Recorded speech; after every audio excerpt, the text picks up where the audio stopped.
نود أن نوجه تحية خاصة للكشافة العمانية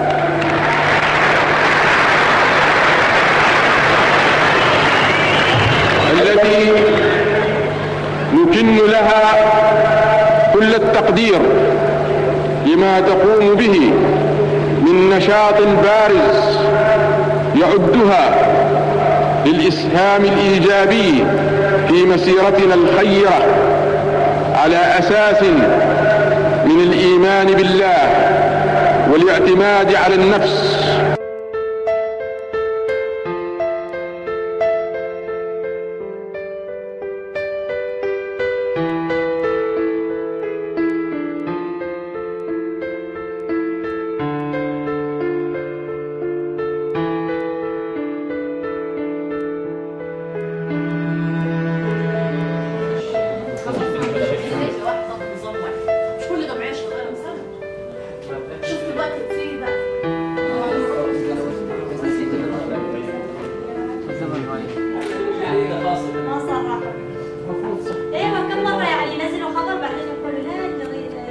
استطاعت مثلا الهيئه العامه للكهرباء والوحدات الكشفيه والارشاديه، اذا هي فعلا موضوع مهم. ليلى علم الدين، مدير الاعلام والاتصال بالمنظمه الكشفيه العربيه. في النهارده كان في مداخله هامه جدا هي خاصه بالتسويق للحركه الكشفيه. بداناها بالادوار اللي قام بها الاعلام الكشفي منذ نشاه الحركه حتى يجذب المجتمع للدخول والانتساب لهذه الحركه الكشفيه، المعوقات التي قابلت الحركه الكشفيه في جذب الاعضاء، وبالتالي وصلنا للايمج بتاع الحركه الكشفيه في المجتمع العربي وكيف نسوق لهذه الصوره.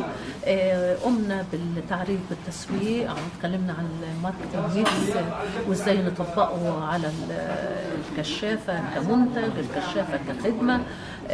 فرقنا ما بين الفكر التسويقي والفكر البيعي، وبالتالي وصلنا للمرحله بتاعتنا الاخيره كيف نعد وننظم حمله تسويقيه اعلاميه للحركه الكشفيه او لغير الحركه الكشفيه.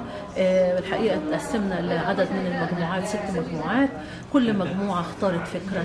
في كان تسويق في شكل تسويق سياسي شويه، واحد مرشح في مجلس الشورى وبيسوق للشخصيه، كان في بتسرب من احد الانديه المشهوره والاعضاء بتوعها، في جذب اعضاء جدد للكشافه. الافكار مختلفه كتير الحقيقه. صمموا الشعار، كتبوا الرمز بتاع الحمله، مده الحمله، هدف الحمله، تقييم الحمله، تقييم مرحلي وتقييم نهائي. الحقيقه كانوا مبدعين، تفهموا الموضوع ودي شكل مبسط او صوره مبسطه كيف نعد حمله تسويقيه داخل الحركه الكشفيه. القائد أحمد بن ثابت بن حميد المحروقي من فوضية الداخلية، مساعد مدير مدرسة أبو الحسن البسيوي في ولاية بوهلة. حقيقة الأمر أتينا للمشاركة في هذه الدورة الإثرائية الإعلامية. بداية الدورة تم إعطانا بعض المحاضرات والبرامج التدريبية في المجال الإعلامي. المحاضرة أو الجلسة الأولى تناولت التسويق الإعلامي للحركة الكشفية للوصول بها إلى عدد كبير من منتسبي الحركة الكشفية، بينما تناولت الورقة الثانية موضوع الصحافة الإلكترونية التي هي أصبحت الطاغية أو البارزة في المجال الإعلامي.